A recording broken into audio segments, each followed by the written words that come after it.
আমরা জুলাইয়ের সাথে করতে পারি না। আজকে পুরো দেশের কাছে হয়েছে, আমরা আমাদের আজকে হয়েছে, বাট আমি দাদিকে আমরা চিনি না, আমি ছিলাম না। ইভেন পরবর্তী মামলা যে ছিল তাকে আমরা চিনি না। আমাদের জাস্ট নিয়ে খেলা হচ্ছে, নোংরা খেলা।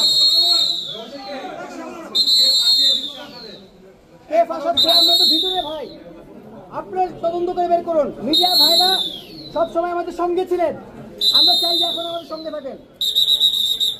আপনার নাম কি? আপনার নামটা বলেন। ইব্রাহিম হোসেন।